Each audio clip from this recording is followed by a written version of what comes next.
Everyone, मैं आपका आश्रय सुशांत सर। स्टार्ट करते हैं हम लोग PT6 डिस्कशन। तो देखिए हमारा पहला सवाल क्या है कि a particle oscillating according to the equation. हमें एक इक्वेशन दे रखा है where t in second the point moves from the position of equilibrium to maximum displacement in time t क्या होगा। तो हमसे टाइम पूछा गया है कि इक्विलिब्रियम पोजीशन से जो मैक्सिमम डिस्प्लेसमेंट होता है, आप जानते हैं इधर और इधर होता है, यहाँ पे प्लस ए यहाँ माइनस ए, एम्पलीट्यूड वहाँ पे मैक्सिमम होता है, यह मैक्सिमम डिस्प्लेसमेंट। तो टोटल टाइम कितना होगा, तो हम लोग पहले क्या करेंगे, इस इक्वेशन से कंपेयर करके टोटल टाइम निकालेंगे। और टोटल टाइम होता है यहाँ से यहाँ, यहाँ से यहाँ, यहाँ से यहाँ, यहाँ से यहाँ। सपोज वो टाइम हमारा t है, तो यहाँ से बोलेंगे ये टाइम जो होगा इक्विलिब्रियम से मैक्सिमम डिस्प्लेसमेंट तक जाने का वो t/4 होता है। ठीक है, तो हमारा आएगा t/4 आंसर। तो पहले हम लोग टाइम निकाल लेते हैं, कितना टाइम लगेगा। इसको कंपेयर करेंगे आप, इसको x = a cos 0 a cos omega t से। ठीक है, तो यहाँ से आपका ओमेगा आ जाएगा 0.5 पाई आ जाएगा। यहाँ से हम लोग टाइम निकाल लेते हैं, तो ओमेगा को हम लोग 2π/t लिख सकते हैं। 2π/t = 0.5 पाई लिखेंगे। तो यहाँ से पाई से पाई कैंसिल आउट हो जाएगा।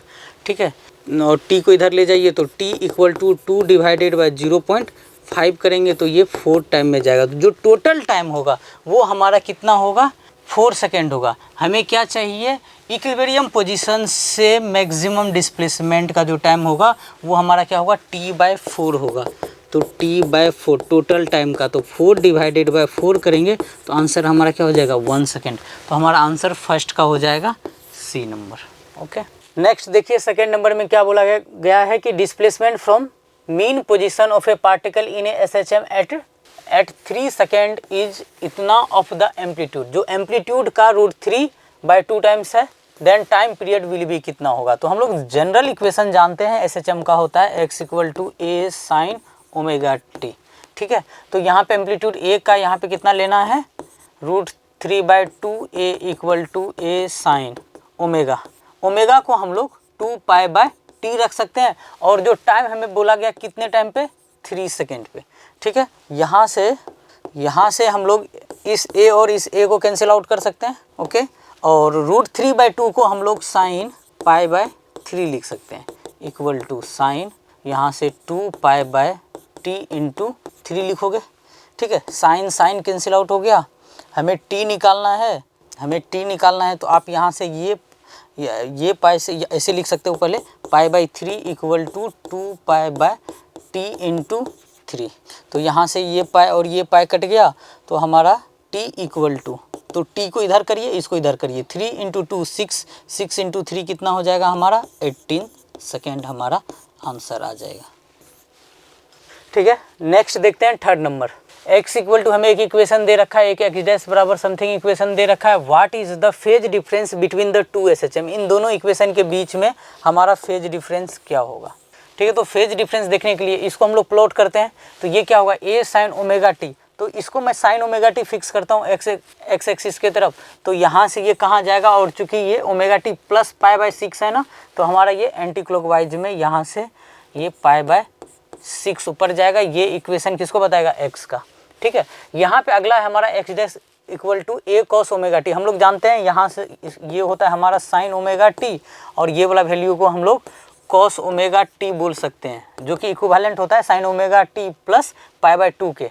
ओके, तो ये वाला तो वैल्यू हमारा यहीं पे आ जाएगा, ये वैल्यू हमारा यहीं पे प्लॉट रहेगा। तो x' बोलेंगे कि आप यही है। तो हमारा जो फेज डिफरेंस बताएगा, ये वाला हमारा क्या बताएगा, एंगल फेज डिफरेंस बताएगा। तो ये फेज डिफरेंस हमारा कितना हो जाएगा, 90 में से आप 30 सब्ट्रैक्ट कर देंगे, 60 होता है हमारा π/3। तो हमारा आंसर हो जाएगा थर्ड का A number. Okay, next question number 4 में क्या है हमारा कि एक particle has a simple harmonic equation. हमें ये इक्वेशन दे रखा है SHM का, where x is in its displacement है, और if the displacement of the particle is 3 unit then its velocity क्या होगा, ऐसा यूनिट में हमें वेलोसिटी बताना है। ठीक है, तो वेलोसिटी का फार्मूला होता है ω/√a² - x²। तो यहाँ से ओमेगा बोलेंगे तो ओमेगा कितना आ जाएगा, ओमेगा × t होता है ना। तो यहाँ से हमारा ओमेगा का वैल्यू 4 रखोगे, √, एम्पलीट्यूड हो गया 5, यहाँ से 5 का स्क्वायर माइनस x कितने पे निकालना है, 3 यूनिट पे, यहाँ से 3 का स्क्वायर लिख दीजिए, तो ये 4 हो जाएगा। इसको सिंप्लीफाई करेंगे तो ये 4 आ जाएगा हमारा, तो यहाँ से आ जाएगा हमारा 16 मीटर पर सेकेंड स्क्वायर। तो ऐसा यूनिट में बोला गया है, तो अपना आंसर क्या हो जाएगा हमारा 4 का डी। 5th नंबर देखते हैं हम लोग। तो हमें एक्सीलरेशन का एक इक्वेशन दे रखा है, ठीक है, तो हमें बताना है कि इसका टाइम पीरियड क्या होगा। तो इक्वेशन हमारा a + 16 pi square x equal to 0।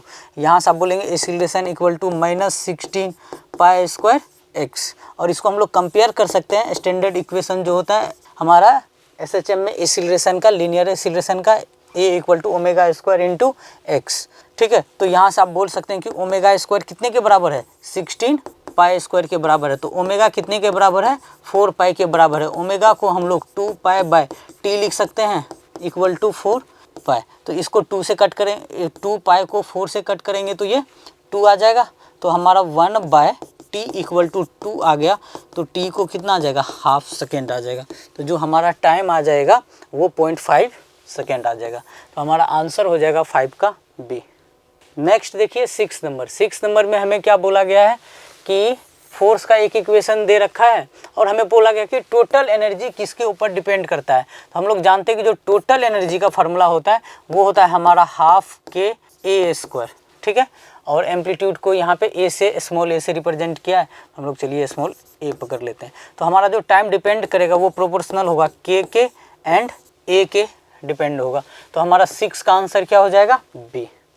Next देखिए 7 number. For a given figure A spring is initially compressed and released, find time period of oscillation क्या होगा। तो हमें टाइम पीरियड बताना है कि इनका क्या होगा। तो ये 3 kg है और 6 kg का ब्लॉक है। तो हम लोग जानते हैं कि मास स्प्रिंग सिस्टम का जो टाइम पीरियड होता है वो होता है हमारा 2 पाई अंडर रूट, और चूंकि यहाँ पे 2 है ना तो हम लोग रिड्यूस मास इंटू के बोलेंगे। 2 pi under root m by k होता है। अगर इस टाइप से मास हो हम लोग रिड्यूस मास यूज करते हैं। जो रिड्यूस मास का कॉन्सेप्ट होता है वो होता है m1 m2 divided by m1 plus m2 होता है। तो यहाँ से हमारा मास एक है 3, एक दूसरा है 6। तो यहाँ से 3 + 6 करेंगे तो यहाँ से 18/9 होने से 2 मास आ जाएगा, 2 kg रिड्यूस मास। तो यहाँ से t equal to 2 pi under root, mass के जगह पे रिड्यूस मास आप 2 रखें, और के का वैल्यू हमारा 800 ऐसा यूनिट में ही दे रखा है, 800 रखेंगे। तो यहाँ से 2 पाई अंडर रूट, यहाँ से आ जाएगा 1/400 आ जाएगा। तो यहाँ से 2 पाई बाय नीचे हमारा रूट से बाहर 20 हो जाएगा। तो ये π/10 सेकेंड हो जाएगा। तो हमारा π/सेकेंड ऑप्शन 7 का मैच कर रहा है ए के साथ। तो हमारा आंसर ए है। नेक्स्ट है हमारा क्वेश्चन नंबर 8। इसमें बोला गया है कि एक इन्फिनाइट स्प्रिंग है विथ ए फोर्स कांस्टेंट दे रखा है, कनेक्ट इन इस सीरीज में बोला गया। तो इफेक्टिव हमारा क्या होगा। तो देखिए आपको बस फार्मूला याद रखना होगा कि जो स्प्रिंग का हमारा सीरीज कॉम्बिनेशन होता है वो कैपेसिटर के जैसा होता है। तो 1/k इक्विवेलेंट हम लोग लिखते हैं 1/k1 + 1/k2 + 1/k3 so on, ये इन्फिनिट तक चलता रहेगा। तो यहाँ से हमारा k1 के जगह पे हम लोग 1/k + 1/2k + 1/3k, sorry 1/4k है, 3k के प्लेस पे 4k, और अगला है हमारा 8k + 1/8k, और एंड सो ऑन, ये चलता रहेगा इन्फिनिट टर्म में। तो हम लोग यहाँ से 1/k कॉमन ले लेते हैं। तो ये 1 + हाफ + 1/4 + 1/8 सो ऑन इन्फिनिटी तक ये चलता रहेगा।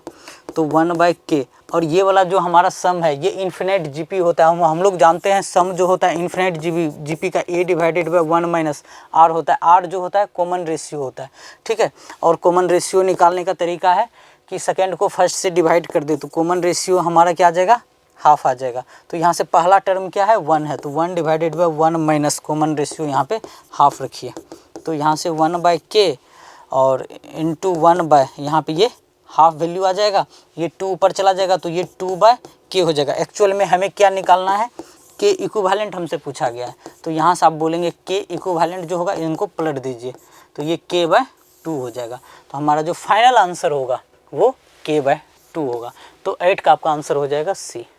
नेक्स्ट है 9 number. Find the initial phase of the particle in SHM whose motion equation is given as y equal to, ये हमें एक इक्वेशन दे रखा है। तो हमें इनका इनिशियल फेज बताना है, ठीक है। अगर y इक्वल टू, पहले इनको प्लॉट करें तो sin ωt, तो इसको कुछ 3 एम्पलीट्यूड के साथ यहाँ पे रखेंगे, और यहाँ से ये है cos ωt। cos क्या होता है, sin ωt प्लस π/2 होता है ना। तो ये एक्सिस जो है हमारा ये किसका है, cos का है। तो यहाँ पे हमारा वैल्यू कितना हो जाएगा, 4 हो जाएगा। हमें यहाँ पे क्या निकालना है, इसका नेट अगर एम्पलीट्यूड निकालोगे तो वो हो जाएगा √4² प्लस 3 का स्क्वायर, जो कि 5 के बराबर हो जाएगा। और यही इनिशियल फेज हो गया, तो इसको डेल्टा फाई बोलेंगे।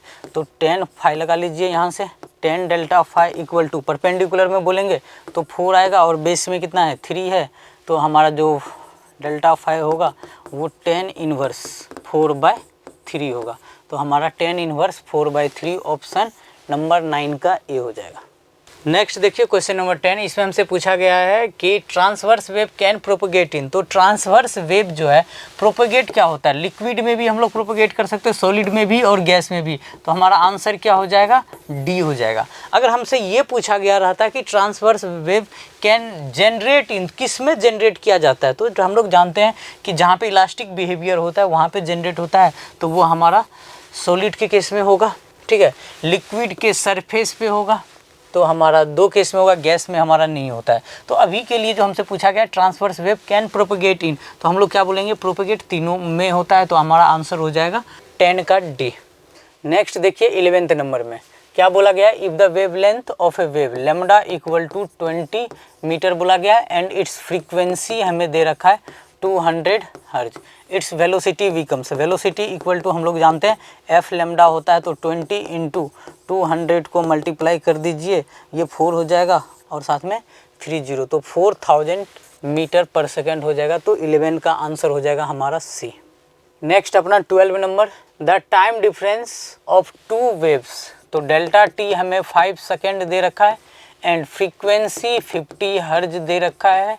Find out its path difference, और जो वेव लेंथ है लेमडा वो हमें 5 मीटर में दे रखा है, और हमें इसका पाथ डिफरेंस बताना है क्या होगा। तो हम लोग जानते हैं एक relation delta t t equal to delta x/लैम्डा होता है, ठीक है। तो पाथ डिफरेंस निकालने के लिए हमें डेल्टा x निकालना होगा, जो कि डेल्टा टी/टी इंटू लैम्डा हो जाएगा। जो टाइम डिफरेंस है वो 5 सेकेंड है, डिवाइडेड बाय टाइम, हम फ्रीक्वेंसी के टर्म में अगर टाइम निकालेंगे तो वो 1/f होता है, तो वो 1/50 रखना होगा, 1/50।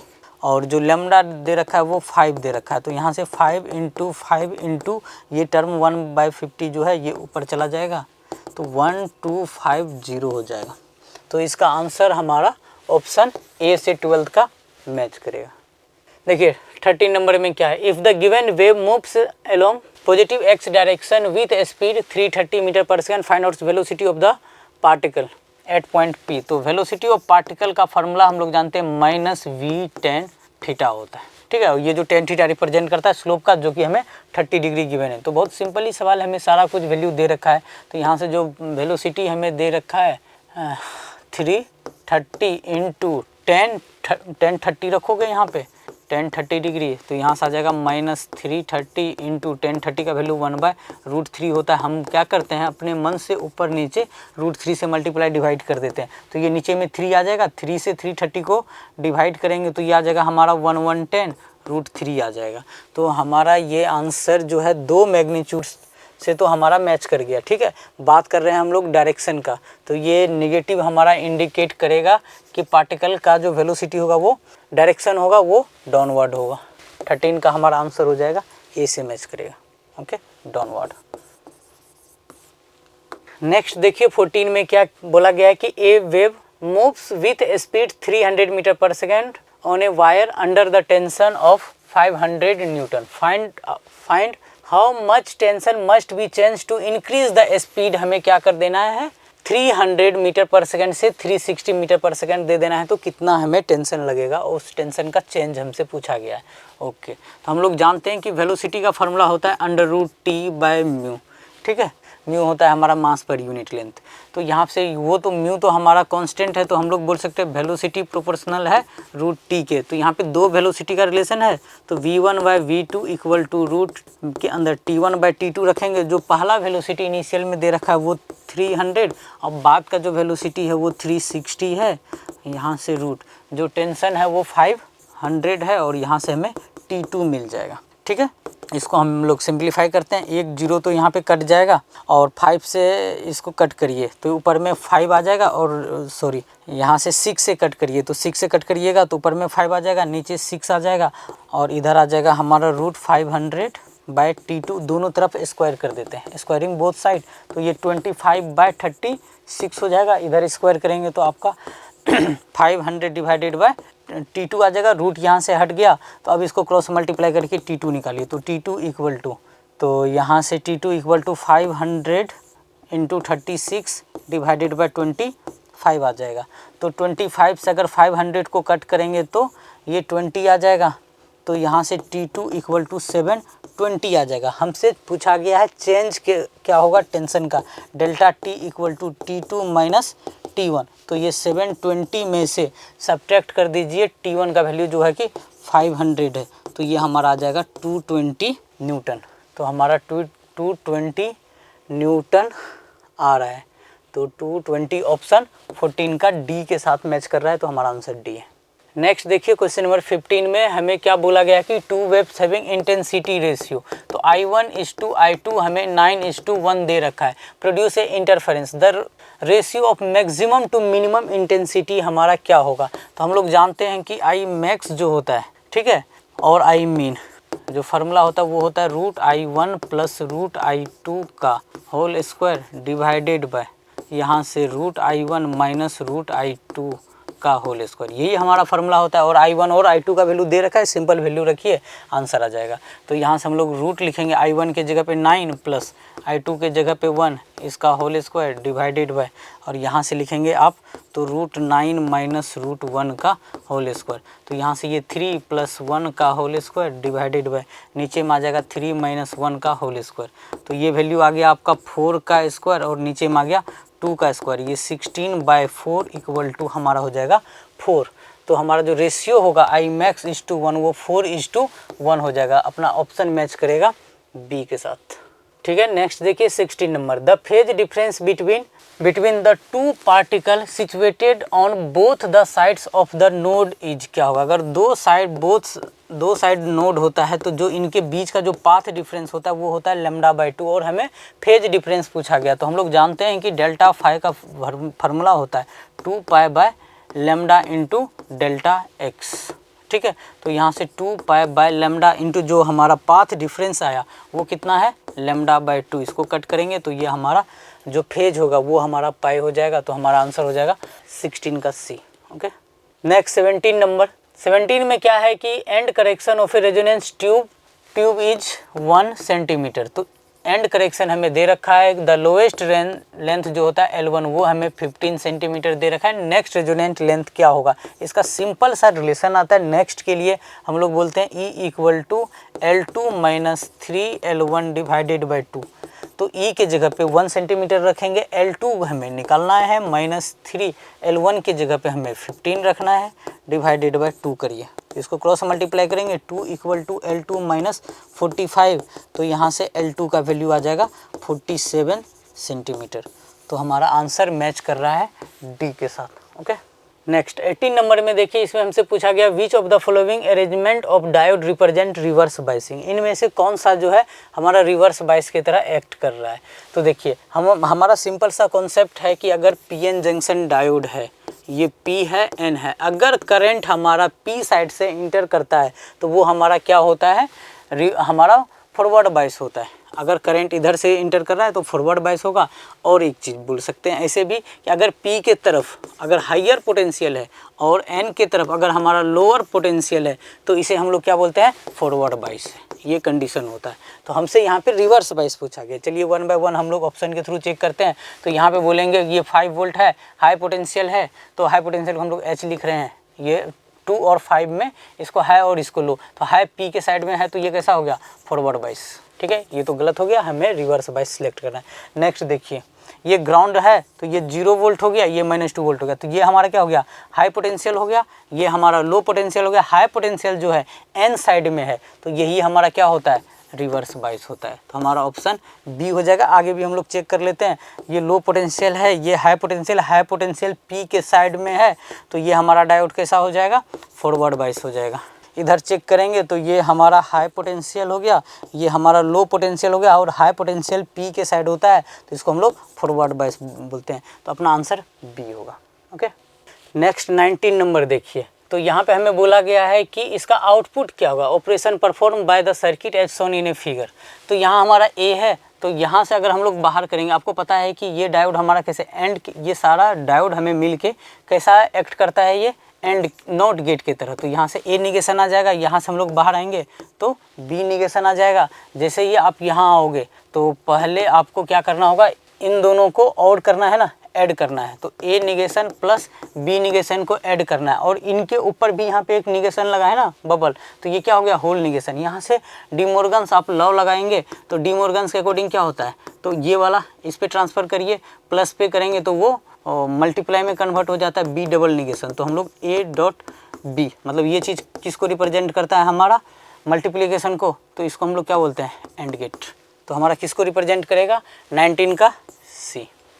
नेक्स्ट देखिए 20 नंबर। 20 नंबर में हमें क्या बोला गया है कि एक पीएन जंक्शन डायोड है, उसके डिप्लेशन लेयर के ऊपर में हमसे बात किया गया, और सारे ऑप्शन में हमें डोपिंग कंसंट्रेशन के बारे में ही बात किया गया। अगर हम लोग ज़्यादा डोपिंग करते हैं तो मोर डोपिंग करने से क्या होता है, हमारा डिप्लेशन लेयर जो होता है वो लीड्स करने लगता है, हमारा घटने की तरफ आने लगता है। तो आप ये बोल सकते हैं कि इंक्रीजिंग इन डोपिंग कंसंट्रेशन होने से हमारा जो डिप्लेशन लेयर होता है वो हमारा क्या होता है, डिक्रीज करता है। डिप्लेशन लेयर हमारा हायर डोपिंग करने से डिक्रीज करता है, ठीक है। तो हमारा आंसर हो जाएगा सी, ये आपका एनसीईआरटी से उठाया गया। फिर आप ये नहीं बोल सकते हैं कि अगर हम लोग कम डोपिंग करेंगे तो हमारा डिप्लेशन लेयर क्या हो जाएगा, डिक्रीज होगा, नहीं, ये गलत है। और आप ये भी नहीं बोल पाएंगे कि increasing in doping concentration increase करता है डिप्लेशन लेयर, ये भी गलत है। इंडिपेंडेंट ये तो गलत है ही। तो आपको क्या कॉन्सेप्ट याद रखना है कि अगर आप लोग अगर हम लोग हायर डोपिंग करेंगे पीएन जंक्शन डायोड में तो हमारा क्या होगा, डिप्लेशन लेयर का विड्थ कम होगा। ओके, मूव करते हैं नेक्स्ट क्वेश्चन पे। नेक्स्ट देखिए 21 में। 21 में क्या है कि हमें वेव फॉर्म ए बी और दे रखा है, तो हमें आउटपुट जो है सी, वो कौन सा सर्किट होगा हमें वो बोलना है। तो आप इनके लिए सबसे इजी वे है कि आप इनपुट में क्या है, ए बी है, और आउटपुट में क्या है, हमारा सी है। इनपुट का क्या क्या कम्बिनेशन हो सकता है, 0 और 1 में बात करेंगे तो 0 0 0 1 1 0 और 1 1 होगा। इन पे आप 1 बाय 1 चेक करिए कि कौन सा हमारा आंसर को सेटिस्फाई करेगा। तो अब देखिए यहाँ पे जो नीचे की तरफ है वो 0 होता है, ये 1 होता है, 0 1 1 0। ओके, अब यहाँ पे हम लोग बात करते हैं बी के लिए।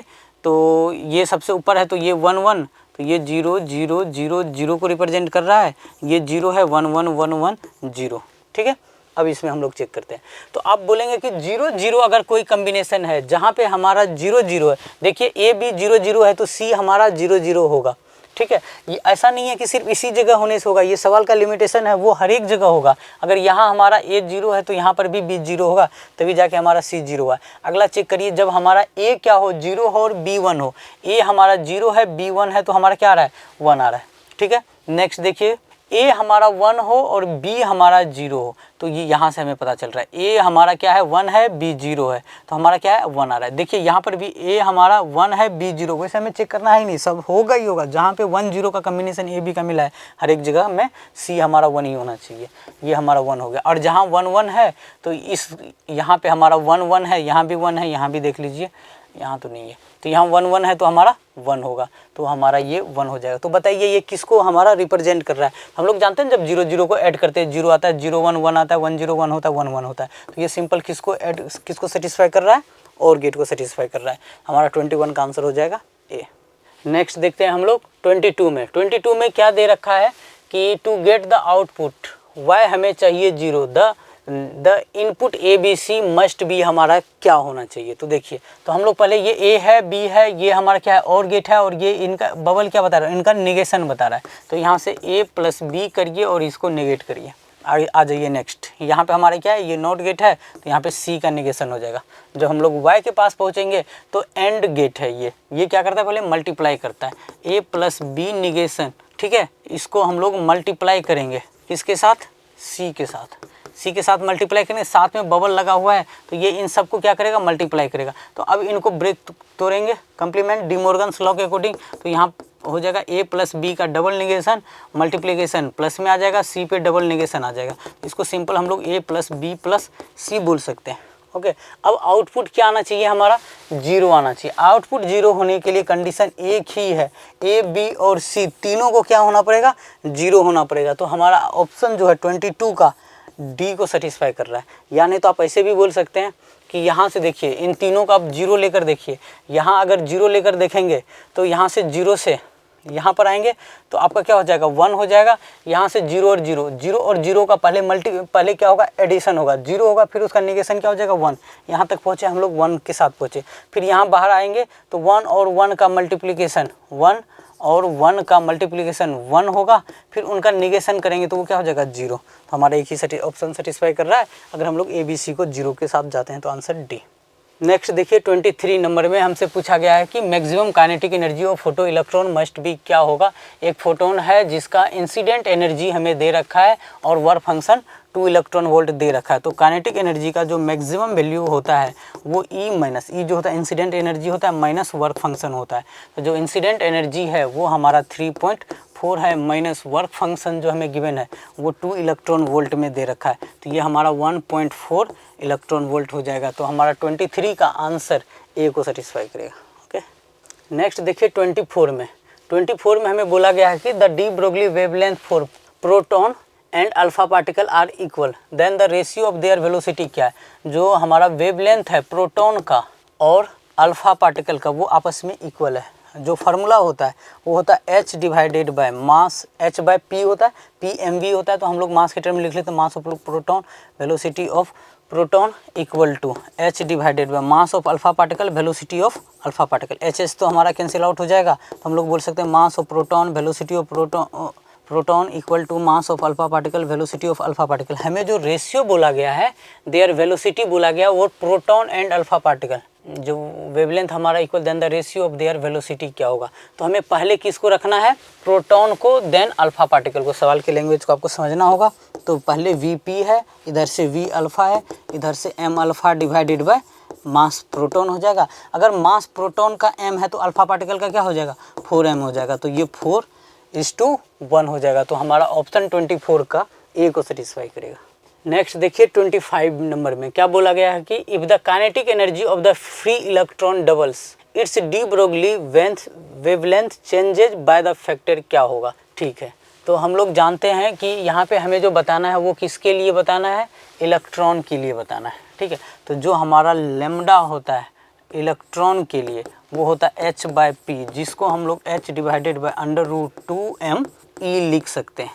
ठीक है, ये हमारा यहाँ से आप बोल सकते हैं कि जो लेमडा इलेक्ट्रॉन है वो प्रोपोर्शनल है 1/√e के। नेक्स्ट में क्या बोला गया कि हमारा जो एनर्जी है इलेक्ट्रॉन का उसको क्या किया गया है डबल्स कर दिया गया है। तो हम लोग ई डैश का बात करेंगे तो यहाँ से √2e कर दीजिए। ठीक है, इसी चीज़ को हम लोग कैसे लिख सकते हैं 1/√2e डिवाइडेड बाय 1/√e लिख सकते हैं। ये वाला चीज़ तो हमारा इनिशियल का ही है, ये वाला फैक्टर तो हमारा इनिशियल का ही है। तो जो नया वाला हुआ लेमडा ई डैश प्रोपोर्शनल हो जाएगा लेमडा ई बाय √2। तो कितने फैक्टर से चेंज हो गया तो 1/√2 फैक्टर से चेंज हो जाएगा। तो हमारा आंसर 25 का ए को सेटिस्फाई करेगा। नेक्स्ट देखिए 26 में photon and electron are giving same energy. Photon और एनर्जी का सेम एनर्जी है। Wavelength associated with photon and electron are lambda ph and lambda el। The correct statement will be okay. दोनों का same energy है ना, तो हम लोग ऐसे लिख सकते हैं कि जो लेमडा होता है वेवलेंथ का जो फार्मूला होता है वो होता है h बाय पी होता है। यहाँ से हम लोग h बाय पी को √2m ई लिख सकते हैं ना। एनर्जी तो दोनों के लिए हमें सेम दे रखा है। ठीक है, h कांस्टेंट होता है तो जो वेवलेंथ होगा वो इन्वर्सली प्रोपोर्शनल होगा टू तो कांस्टेंट ही है मास के। और हम लोग जानते हैं कि मास जो होता है इलेक्ट्रॉन में और फोटोन में, मास जो होता है इलेक्ट्रॉन का ज़्यादा होता है मास फोटोन से। तो यहाँ पे रिलेशन इन्वर्सली है। अगर किसी का मास ज़्यादा है तो उसका वेवलेंथ हमारा क्या होना चाहिए कम होना चाहिए। तो अगर हमारा मास जो है ज़्यादा है इलेक्ट्रॉन का तो जो वेवलेंथ होना चाहिए वो फोटोन का ज़्यादा होना चाहिए इलेक्ट्रॉन के साथ। तो हमारा जो रिलेशन होगा lambda photon is greater than lambda electron. तो 26 का आंसर ए।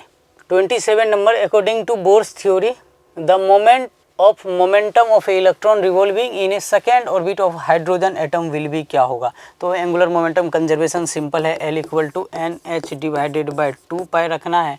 हमें बोला गया सेकेंड ऑर्बिट के लिए, तो यहाँ से n के जगह पे 2 रखिए, यहाँ से h डिवाइडेड बाई 2 पाई रखेंगे तो 2 ऊपर नीचे कट जाएगा, तो यहाँ से h बाई पाई हो जाएगा। तो हमारा आंसर 27 का C हो जाएगा।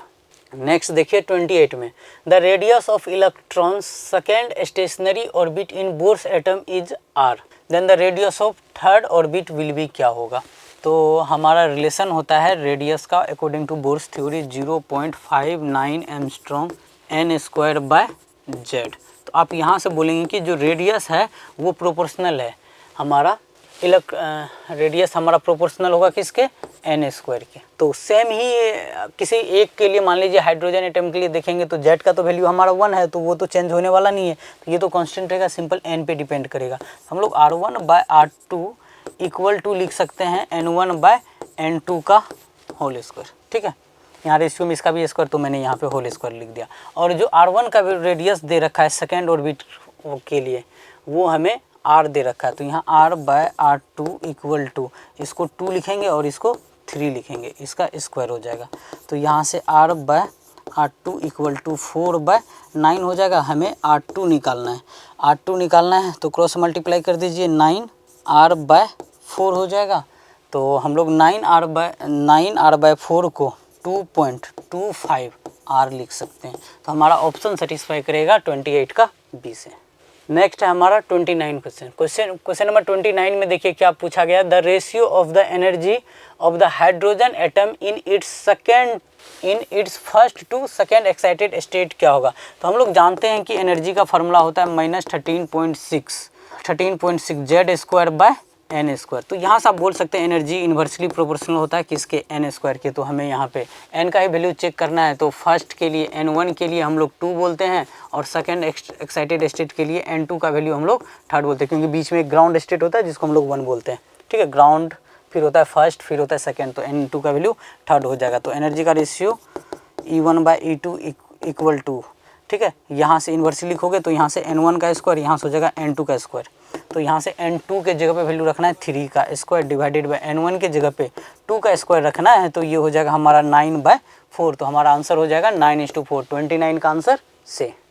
नेक्स्ट है 30 नंबर। 30 नंबर में बोला गया कि hydrogen atom excites energy level from fundamental state to n equal to 3, number of spectral line क्या होगा। तो नंबर ऑफ लाइन्स के लिए, स्पेक्ट्रल लाइन के लिए हम लोग फार्मूला लिखते हैं n2 minus n1 into n2 minus n1 plus 1 divided by 2।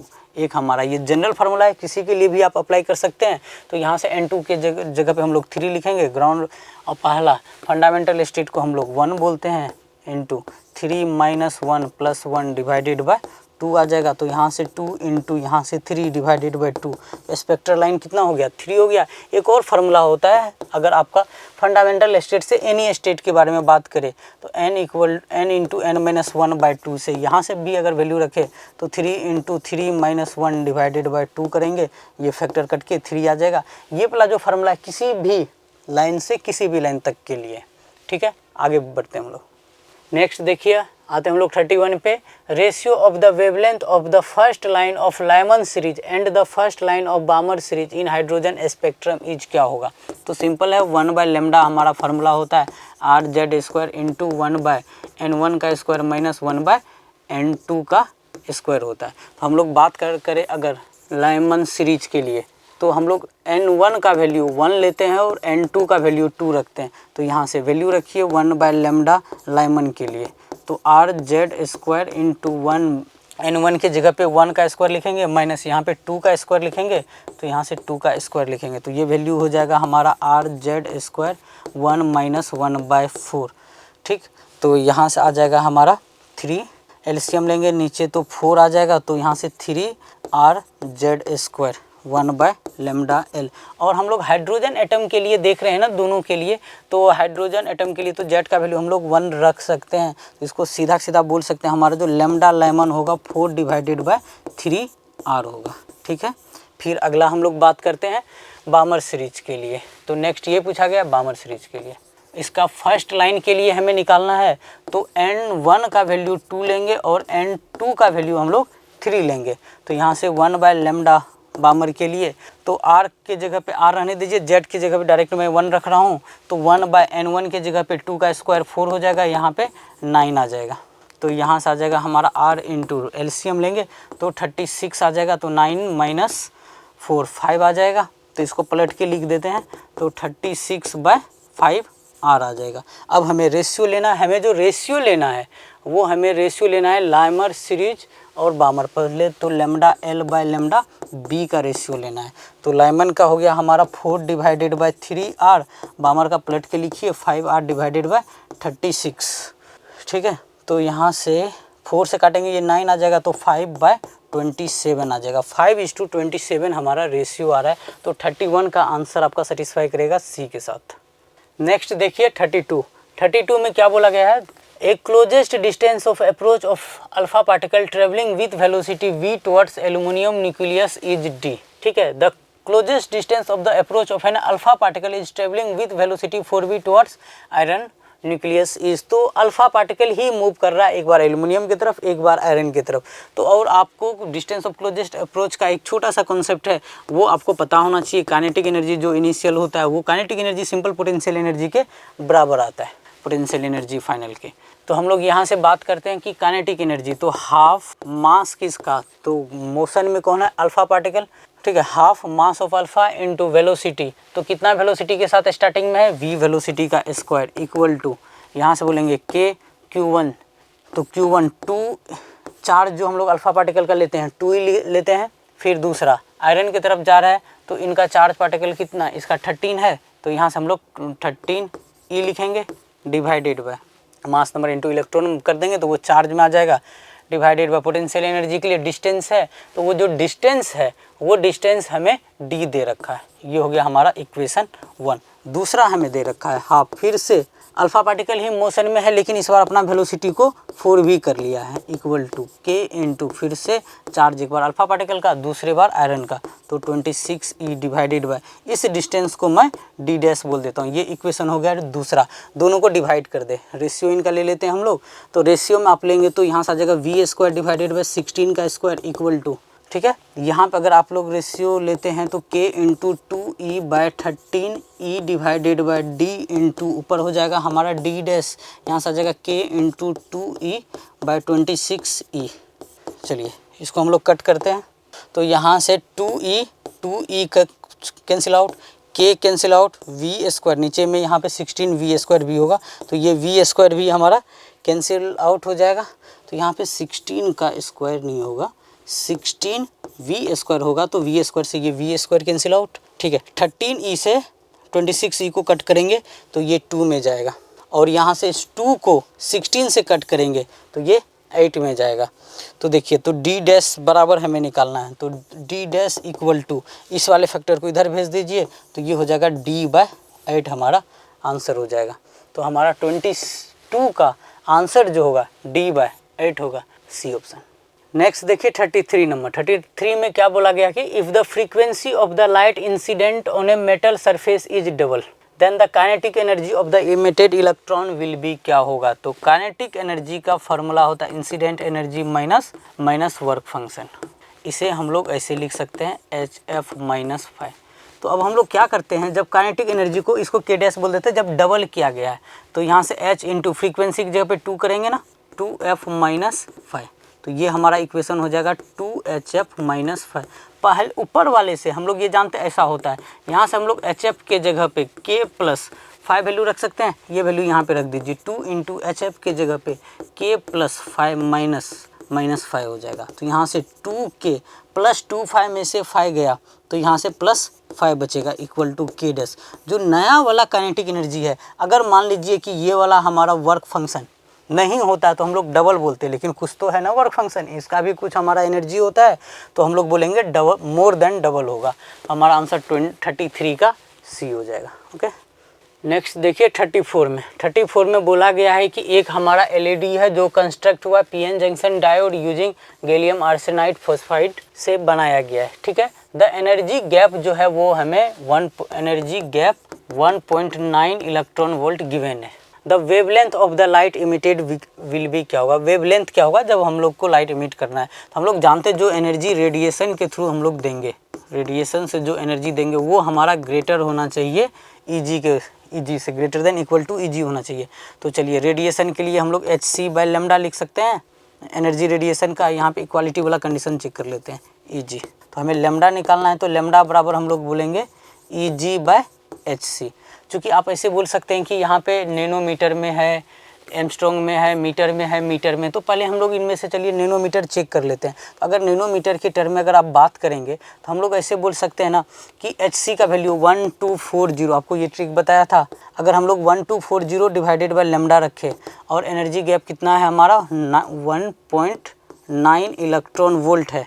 अगर ये वैल्यू रखते हैं तो ये क्या रिप्रेजेंट करता है, इलेक्ट्रॉन वोल्ट नैनोमीटर, ठीक है। तो हमारा जो लैम्डा निकल के आता है वो नैनोमीटर में आता है जब हम लोग 1240 रखते हैं। अगर एक और जीरो बढ़ा देंगे 12400 रखेंगे तो एंगस्ट्रॉम में ये वैल्यू आता है। तो पहले हम लोग नैनोमीटर के लिए चेक करते हैं। तो यहाँ से lambda equal to 1240 divided by 1.9 करेंगे, ये वैल्यू नैनोमीटर में देगा, जो कि हमारा ये इसको अप्रोक्स ये 2 हो गया तो 2 का आधा, ये 2 समझ लीजिए इसको, ठीक है। अगर 2 से इसको कट करेंगे तो 620 आएगा। एक्चुअल में ये 2 से क्या है हमारा छोटा वैल्यू, तो और इससे थोड़ा सा बड़ा आएगा। तो ये हमारा जो वैल्यू आ जाएगा ये डी को सेटिस्फाई करेगा, 654 को। ये नैनोमीटर में हमारा आंसर आएगा। ओके, नेक्स्ट देखिए 35 में, the mass of lithium nucleus is इतना less than the sum of the mass of all its nucleus. मतलब यही चीज़ हमें क्या दे रखा है, मास डिफेक्ट। तो डेल्टा एम हमें 0.042 AMU में दे रखा है। ओके, तो हमसे पूछा गया the binding energy per nucleon of lithium nucleus nearly क्या होगा। तो पहले हम लोग बाइंडिंग एनर्जी निकालेंगे, फिर बाइंडिंग एनर्जी पर न्यूक्लियन निकालेंगे। इसका फार्मूला होता है मास डिफेक्ट इनटू C²। तो 0.042 हम लोग जो C² है, C का स्क्वायर का जो वैल्यू है इसको हम लोग अप्रोक्स अगर हमें AMU में दे रखा हो तो C को अप्रोक्स हम लोग 1000 लिख लेते हैं, ठीक है। तो इसको अब ये डेसिमल प्लेस यहाँ से हटाएंगे तो ये 30 जाएगा। तो 42 हमारा इलेक्ट्रॉन वोल्ट में ये वैल्यू आ जाएगा, मेगा इलेक्ट्रॉन वोल्ट में वैल्यू आ जाता है अगर हम लोग 1000 से मल्टीप्लाई करते हैं, 1000 मेगा इलेक्ट्रॉन वोल्ट से। एक्चुअल में ये वैल्यू होता है हमारा 931.25 के। EB इतना आ गया, हमें क्या निकालना है, बाइंडिंग एनर्जी पर न्यूक्लियन। तो आप बोलेंगे इसका जो फार्मूला होता है binding energy divided by mass number, ठीक है।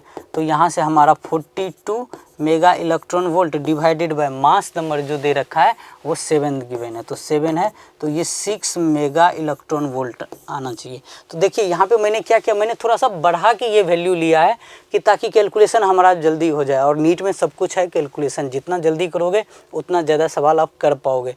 तो मैंने 931.25 को 1000 पकड़ लिया, तो मैंने थोड़ा बढ़ा के वैल्यू पकड़ा है। तो यहाँ पे जो आंसर होना चाहिए 6 से कम आना चाहिए, 6 से तो ज़्यादा आना नहीं चाहिए। और ये वैल्यू 6 से तो बहुत ज़्यादा वैल्यू है, और हमारा इससे थोड़ा कम आना चाहिए, तो ज़्यादा ही कम आ गया। हमारा आंसर हो जाएगा 35 का बी।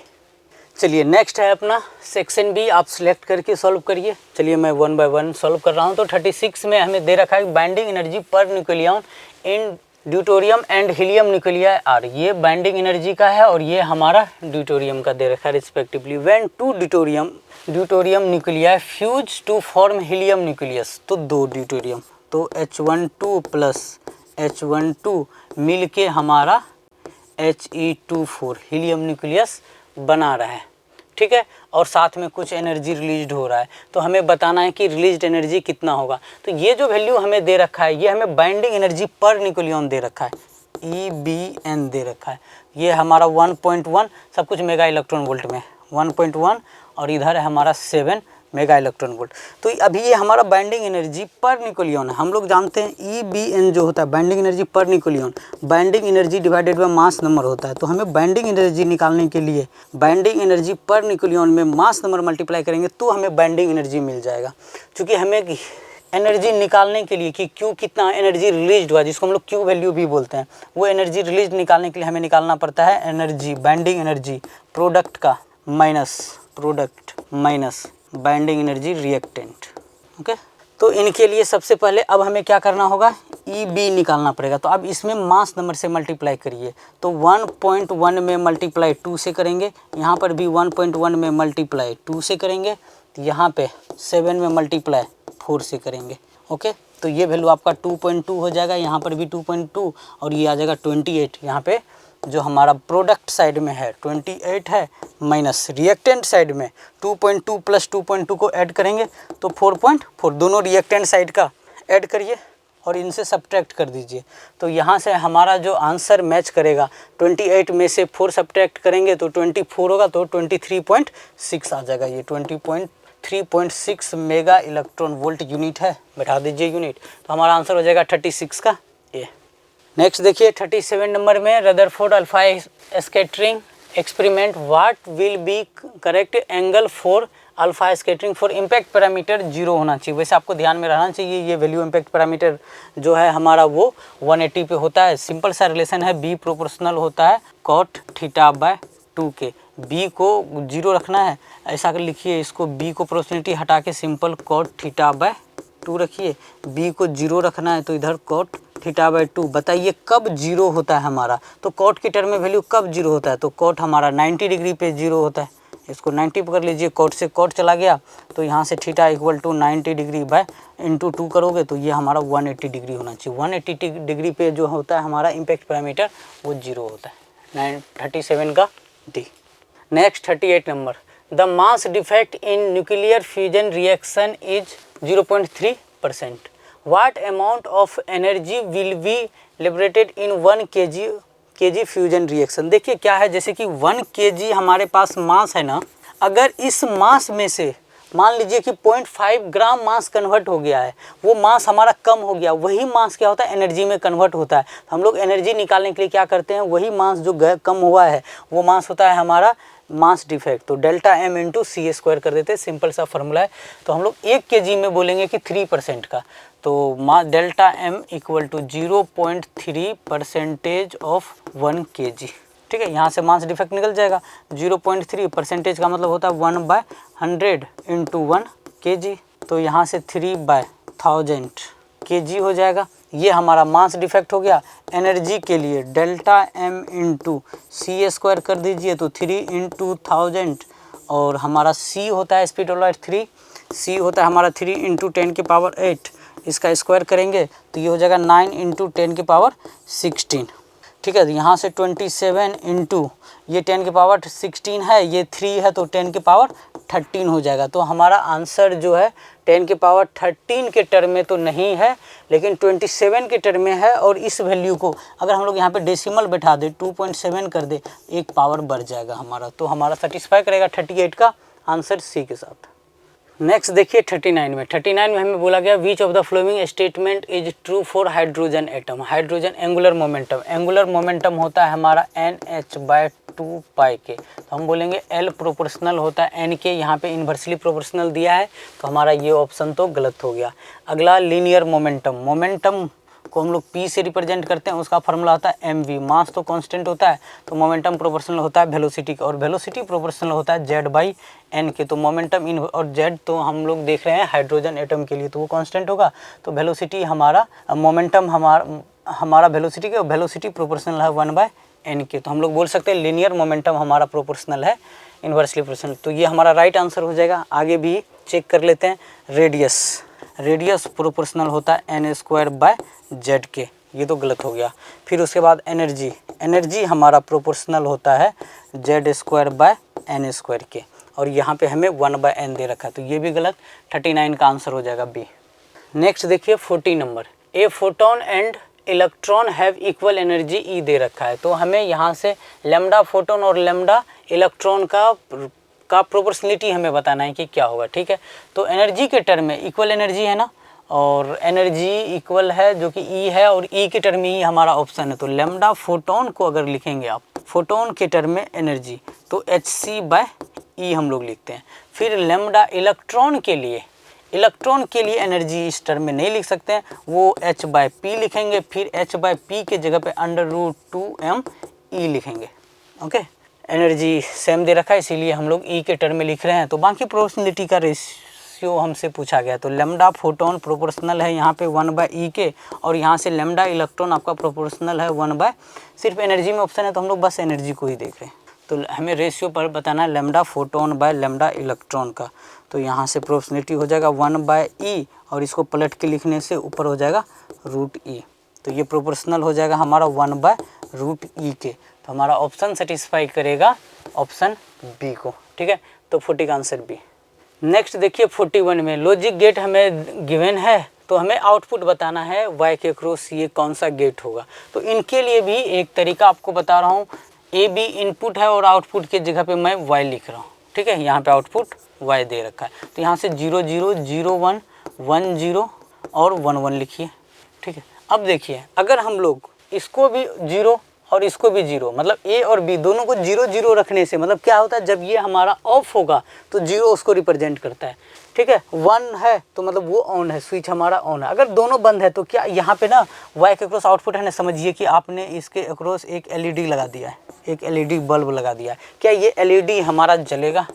क्या ये बल्ब हमारा जलेगा? दोनों अगर सर्किट तो कंप्लीट हुआ ही नहीं ना, तो हमारा बल्ब नहीं जलेगा, इस केस में 0 आ जाएगा। फिर क्या करते हैं हम लोग, ए को ओपन रहने देते हैं और बी को हम लोग क्या कर लेते हैं 1 कर देते हैं, मतलब शॉर्ट कर देते हैं।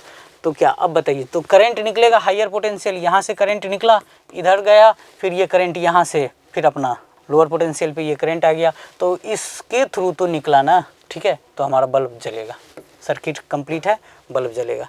नेक्स्ट देखिए आप अगले केस में ए को 1 रखिए, मतलब ए को क्लोज रखिए, बी को ओपन रखिए, क्या अब जलेगा बल्ब?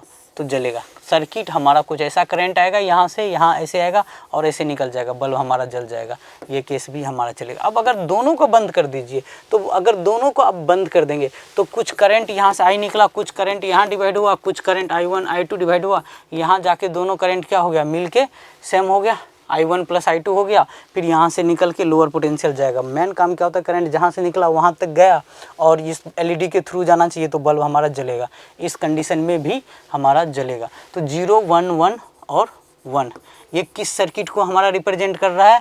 तो ये हमारा देखिए, तो 0 0 1 और सोचिए, 0 1 1 1 1 ऐड करो 0 के साथ 1 होता है, 1 और 1 1 होता है, तो ये किसको रिप्रेजेंट कर रहा है, और को। तो हमारा हो जाएगा 41 का आंसर बी। नेक्स्ट देखते हैं 42 नंबर। 42 नंबर में तो वोल्टेज अक्रॉस 2.4 ओम हमारा क्या होगा, एक PN जंक्शन डायोड आपको नज़र आ रहा है, तो हम लोग बोलेंगे ये 36 वोल्ट है। यहाँ से हमारा करंट गया, तो करंट हमारा यहाँ से मान लीजिए I करंट गया, ठीक है, इस हिस्सों में बट गया होगा। अभी हम लोग पहचान रहे हैं कि कौन सा हमारा रिवर्स बायस है, कौन सा हमारा फॉरवर्ड बायस है। तो अगर करंट यहाँ P साइड में गया तो ये हमारा क्या हो गया, फॉरवर्ड बायस। यहाँ गया ये तो रिवर्स बायस हो गया, इधर से फॉरवर्ड बायस हो गया, ये वाला भी हमारा क्या हो जाएगा, फॉरवर्ड बायस हो जाएगा, ठीक है। तो अब हमारा जो फॉरवर्ड बायस में होता है उधर के थ्रू करंट जाता है, रिवर्स में जाएगा नहीं, तो ये वाला जो होगा हमारा ओपन ब्रांच की तरह एक्ट करेगा, ठीक। तो ओपन ब्रांच, और जहाँ पे फॉरवर्ड बायस है हम लोग डायोड को क्या कर देंगे, अब शॉर्ट कर देंगे, ठीक है। तो आप लोग यहाँ से अब ऐसे बना लीजिए फिर से सर्किट, ये 3 ओम ये वाला तो हमारा ओपन हो जाएगा, ये क्योंकि रिवर्स बायस उससे करंट जाएगा ही नहीं। फिर फॉरवर्ड बायस, तो यहाँ से वायर लगा के 4 ओम, फिर नीचे हो गया हमारा 4 ओम और इधर की तरफ 2.4 ओम, 36 वोल्ट, ठीक है, 36 वोल्ट है। तो सबसे पहले हम लोग R इक्विवेलेंट निकालते हैं कि कितना होगा। तो देखिए R इक्विवेलेंट, ये 4 और 4 से, ये दोनों 4 और 4 पैरेलल में है तो 2 ओम हो जाएगा, और 2 और 3 आप आपस में पैरेलल में है तो 2 × 3, और ये नीचे में सम करते हैं ना 2 + 3, तो ये 6/9 हो जाएगा। ये 6/9, 4/4 से ये 2 हो गया और 2 इसके साथ हमारा पैरेलल हो गया, तो हमारा ये आ जाएगा, सॉरी यहाँ 6 ना हो के यहाँ पे 3 होगा, तो ये 5 हो जाएगा। तो ये हमारा 6/5 जो कि हमारा 1.2 ओम होता है, ठीक है। ये हमारा 1.2 ओम और यहाँ से है हमारा 2.4, तो ये दोनों मिल के हमारा हो गया 3.6 ओम। R इक्विवेलेंट 3.6 ओम का जो फाइनल करंट निकलेगा वो करंट हमारा कितना निकलेगा, तो V = I, बैटरी से करंट निकाल रहे हैं, I × R इक्विवेलेंट निकालो, ठीक है। तो V के जगह पे 36 × करंट निकालना है, R इक्विवेलेंट 3.6 ओम है, तो करंट का वैल्यू यहाँ से हमारा आ जाएगा 10 एम्पियर। करंट हो गया 10 एम्पियर, तो यहाँ से करंट जाएगा, बाकी डिवीजन में बटेगा, फिर वापस आके यहाँ से करंट 10 एम्पियर ही हो जाएगा, और हमें वोल्टेज 2.4 एम्पियर के ओम रजिस्टर के अक्रॉस निकालना है, यहाँ का वोल्टेज क्या होगा।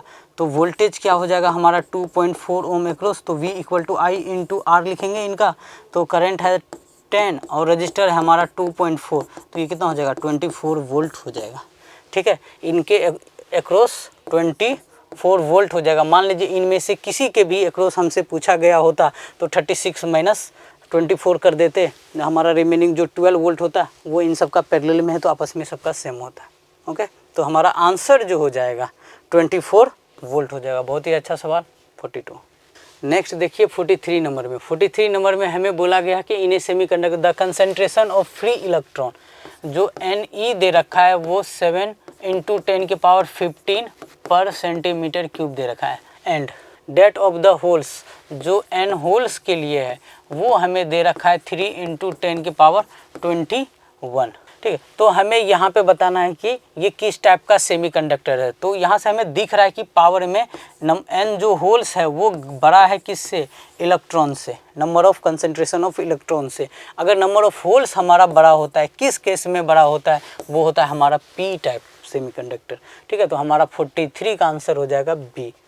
नेक्स्ट देखिए 44 नंबर में। When string is divided into 3 segment of length L1, L2 and L3, तो मतलब टोटल तो लेंथ आप बोलेंगे L1 plus L2 plus L3 होगा। आगे क्या बोला गया है कि the fundamental frequency of 3 segment are V1, V2, V3 respective, then the original frequency on the string is क्या होगा। ओके, फंडामेंटल फ्रीक्वेंसी का फॉर्मूला होता है 1/2L√T/μ होता है। तो हम लोग यहाँ से बोल सकते हैं, बाकी सब चीज़ तो ये T और म्यू तो हमारा सेम ही रहेगा। फ्रीक्वेंसी इन्वर्सली प्रोपोर्शनल किसके होगा, लेंथ के होगा। तो यहाँ से हम लोग 1/L को हम लोग V के टर्म में लिख सकते हैं, इक्विवेलेंट है टोटल लेंथ, जैसे L मान लिया तो इसको V मान लीजिए। तो यहाँ से 1/L1 के रिस्पेक्ट में हमें दे रखा है फ्रीक्वेंसी V1, तो यहाँ से V1 plus 1/V2 plus 1/V3। तो हमारा ऑप्शन सेटिस्फाई करेगा 44 का C नंबर। चलिए नेक्स्ट अपना 45 नंबर। यहाँ पे बोला गया है the speed of sound in gas of density rho at a pressure P is proportional to क्या होगा। तो हम लोग जानते हैं वेलोसिटी ऑफ साउंड जो होता है, ठीक है, इन गैस का फॉर्मूला होता है under root B adiabatic divided by rho. और B एडियाबेटिक जो होता है वो हमारा adiabatic constant gamma by P into rho होता है। गामा तो हमारा क्या होता है, एडियाबेटिक कांस्टेंट होता है। तो वेलोसिटी ऑफ साउंड हम लोग बोलेंगे प्रोपोर्शनल होगा P बाय रो के। ठीक है, इसी को ये हमारा ऑप्शन सेटिस्फाई कर रहा है, ऑप्शन डी के साथ सेटिस्फाई कर रहा है। ठीक है, P बाय रो। 45 का आंसर डी। नेक्स्ट देखिए 46 नंबर में बोला गया है 2 wire of different density but same area of cross section. Area हमें सेम रखना है, ठीक है, रो हमारा डिफरेंट है, rho different are joined at their one end the other end of the wire is stretch to tension T। The speed of the transverse wave in one wire is double of the other. ठीक है, तो अगर हम लोग V2 को V पकड़ लेते हैं तो जो V1 में हो जाएगा वो कितना हो जाएगा 2V। यहाँ पे क्या बोला गया है, if the speed of transverse wave in one wire is double of other wire के, तो अदर को मैंने V मान लिया तो V1 यहाँ पे क्या होगा 2V। अगला देखिए find out the ratio of the density of first wire to that the second wire क्या होगा। तो हमें ρ1 बाय ρ2 निकालना है। ठीक, अब हम लोग स्टार्ट करते हैं कैसे करना है। तो हम लोग बोल सकते हैं कि वेलोसिटी का फार्मूला होता है √T by mu. √T by mu क्या होता है हमारा, मास per unit density, linear density. तो यहाँ से हम लोग मास बाय लेंथ बोलेंगे तो T/L इंटू मास को रो इंटू वॉल्यूम लिखेंगे। यहाँ से T इंटू, देखिए ये लेंथ वॉल्यूम को L⁻³ बोल सकते हैं, तो नीचे एरिया हो जाएगा T/ρA हो जाएगा। ठीक है, और टेंशन हमें सेम दे रखा है और एरिया भी सेम दे रखा है। तो आप बोल सकते हैं कि वेलोसिटी है यहाँ से इन्वर्सली प्रोपोर्शनल है √ρ के। ओके, तो अब यहाँ से रेशियो ले लीजिए V1/V2 इक्वल टू रूट में ले लेते हैं, तो नीचे आ जाएगा हमारा ρ1, ऊपर आ जाएगा ρ2। वेलोसिटी बोला गया है दूसरे का V, पहले का 2V इक्वल टू, हमें तो डेंसिटी का रेशियो ही निकालना है ना, √2/ρ1 रहने दीजिए, ये V कट जाएगा, दोनों तरफ स्क्वायर कर देते हैं तो 4:1 इक्वल टू, यहाँ से आ जाएगा ρ2/ρ1। इसको पलट के लिखना है, ρ1/ρ2 क्या होगा, तो ये हो जाएगा हमारा 1:4। तो हमारा जो आंसर सेटिस्फाई करना चाहिए वो हमारा 1:4 होना चाहिए 36 का डी। देखिए 47 में क्या बोला गया, total energy of the waves with the value where A हमारा amplitude, omega, angular frequency, lambda और म्यू लीनियर डेंसिटी हमें दे रखा है। एनर्जी पूछा गया तो सिंपल फार्मूला बेस्ड सवाल आ गया यहाँ से, half mu A square omega square into lambda. ये एनर्जी का हमारा फार्मूला होता है, या तो आप पावर से निकाल लो या नहीं तो डायरेक्ट वैल्यू याद रखो। यहाँ से म्यू का वैल्यू हमें दे रखा है 1, सब कुछ ऐसा यूनिट में दे रखा है और यूनिट से आपको समझना है कि कौन सा वैल्यू क्या है। ये स्टैंडर्ड वैल्यू है तो ठीक है। एम्पलीट्यूड का वैल्यू यहाँ पे हमारा 10 का स्क्वायर रखोगे इंटू ओमेगा 1 का स्क्वायर इंटू वेवलेंथ, और लेमडा का वैल्यू 1 मीटर दे रखा है 1 मीटर। इसको सिंप्लीफाई करते हैं हम लोग तो यहाँ से 100 डिवाइडेड बाई 2 हो जाएगा तो हमारा 50 जूल एनर्जी हो जाएगा। तो 47 का आंसर ए। चलिए नेक्स्ट देखिए 48 नंबर में 5 आइडेंटिकल स्प्रिंग है, ठीक है, जिनका 3 कम्बिनेशन। टाइम पीरियड हमें इसमें बताना है क्या होगा। टाइम पीरियड जो होता है स्प्रिंग मास सिस्टम का टाइम पीरियड होता है 2π√m/k, ठीक है, ये होता है। तो यहाँ से टाइम पीरियड आप बोल सकते हैं इन्वर्सली प्रोपोर्शनल रूट के होगा, क्योंकि सबके केस में इक्वल मास दे रखा है तो सबके लिए हमें पहले के इक्विवेलेंट निकाल लेना है। तो यहाँ से जो इसके लिए K1 के लिए जो इक्विवेलेंट बोलेंगे वो के हो जाएगा। इस कंडीशन के लिए K2 का जो इक्विवेलेंट बोलेंगे, ये दोनों किस में है हमारा, ये सीरीज कम्बिनेशन है। ये सीरीज में जो होता है वो हमारा रजिस्टर के उल्टा होता है, ठीक है, K/2 हो जाएगा, या नहीं तो बोले कैपेसिटर की तरह होता है। ये हमारा है पैरेलल, ये हमारा पैरेलल कम्बिनेशन में है। तो पैरेलल में हमारा ये K3 जो हो जाएगा, K3 2K के बराबर हो जाएगा। चलिए यहाँ पे हम लोग वैल्यू रख देते हैं T1, ठीक है। चलिए हम लोग यहाँ पे वैल्यू रख देते हैं तो यहाँ से हम लोग बोलेंगे T1 का वैल्यू हो जाएगा T1:T2:T3 इक्वल टू, तो यहाँ से 1/रूट में के लीजिए, अगला 1/रूट में ये वाला जो K आया ये क्या है K/2 आया, तो K यहाँ लिखेंगे, ऊपर में चला जाएगा हमारा √2 चला जाएगा। नेक्स्ट T3 के लिए यहाँ से 2K लिखना है तो 1/√2K लिखना है, ठीक है। तो हमें रेशियो में तो हम लोग यहाँ से 1/K को हटा सकते हैं, 1:2 ये आ जाएगा √2:1/√2। तो ये हमारा सेटिस्फाई कर रहा है ऑप्शन ए से, तो हमारा 48 का आंसर हो जाएगा ए। नेक्स्ट देखिए 49 नंबर में, a body executing simple harmonic motion has a maximum acceleration. तो जो हमें ए मैक्स का वैल्यू दे रखा है वो 24 मीटर पर सेकेंड स्क्वायर हमें दे रखा है, और जानते हैं जो हमारा मैक्सिमम एक्सीलरेशन होता है वो ओमेगा ए स्क्वायर के बराबर होता है।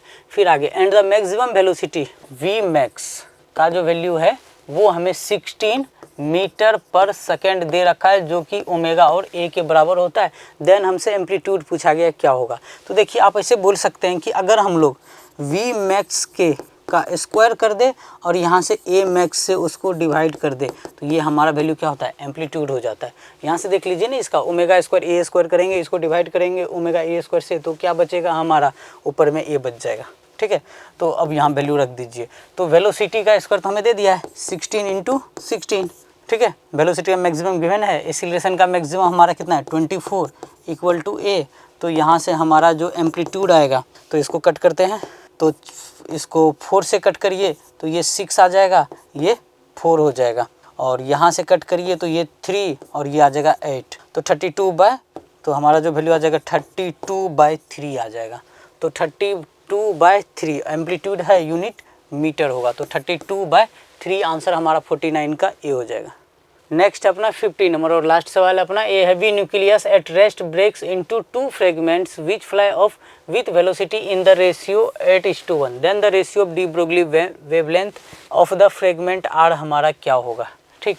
तो हमें क्या है यहाँ पे सिंपल बोल सकते हैं कि एक स्टार्टिंग में तो हमारा हैवी न्यूक्लियस था जो रेस्ट पे था, बाद में ये 2 फ्रेगमेंट में ये ब्रेक हुआ है। अगर 2 फ्रेगमेंट में ये ब्रेक हुआ है तो इनिशियल में रेस्ट था, तो हम लोग मोमेंटम को क्या कर सकते हैं, कंजर्व कर सकते हैं। Momentum initial equal to momentum final बोलेंगे, इनिशियल में तो 0 है, बाद के लिए मोमेंटम बोलेंगे, और वेलोसिटी का हमें रेशियो दे रखा है। तो मैं ऐसा बोल सकता हूँ कि सेंटर ऑफ मास अगर इनिशियली में रेस्ट पे था तो बाद में भी क्या होना चाहिए, रेस्ट पे होना चाहिए, ठीक है। इसका मास मैं m1 पकड़ लेता हूँ, तो पहले मास m था, 2 हिस्सों में बटा, m1 और m2 फ्रेगमेंट में मास गया, तो वेलोसिटी का रेशियो इसको 8v पकड़ लेता हूँ, इसको मैं v पकड़ लेता हूँ, ठीक है। तो मोमेंटम इनिशियल में 0, इसका हम लोग लिखेंगे माइनस m1 × 8v और प्लस, चूँकि ये पीछे जाएगा सेंटर ऑफ मास को रेस्ट पे करने के लिए इसको माइनस लेते हैं, इसको प्लस लेते हैं हम लोग, m2 इंटू वी। तो यहाँ से आप बोल सकते हैं कि इसको इधर ले आइए, इसको हम लोग लेफ्ट साइड में ले आते हैं, तो m1 into 8v equal to m2 into v हो जाएगा। ये v cancel out, m1 by m2 equal to 1/8 हो जाएगा। ये तो हमारा मास हुआ, मास का रेशियो।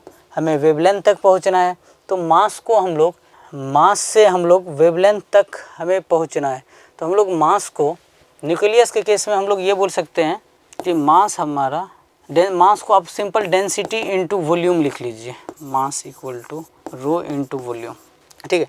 और सेम ही न्यूक्लियस टूटा है तो उसका डेंसिटी हमारा तो सेम ही होगा, तो यहाँ से आप बोल सकते हैं वॉल्यूम पहले का डिवाइडेड बाय वॉल्यूम दूसरे का, जो हमारा रेशियो है 1:1/8 है, तो वॉल्यूम में हम लोग इसको लिख सकते हैं लैम्डा, ठीक है। डेंसिटी के टर्म में अगर बात करेंगे तो lambda 1/λ, volume related to length, length related to density wavelength, तो यहाँ से लैम्डा 2 के पावर 3 इक्वल टू 1:8, यहाँ से 1/2 के पावर 3 लिख सकते हैं, तो यहाँ से लैम्डा 1/λ2 का जो इधर पावर भेजेंगे ये 1/2 हो जाएगा, ठीक है। इधर से ये पावर ट्रांसफ़र करेंगे तो इसके पावर क्या हो जाएगा, 2 की पावर 3:1/3 हो जाएगा, तो 3 पावर कट जाएगा तो 1/2 ही हो जाएगा। तो हमारा आंसर जो सेटिस्फाई करेगा 50 का, ए से सेटिस्फाई करेगा। ओके, तो ये रहा आपका ANTS डिस्कशन। मिलते हैं हम लोग अगले डिस्कशन में, अभी के लिए इतना ही। Thank you so much.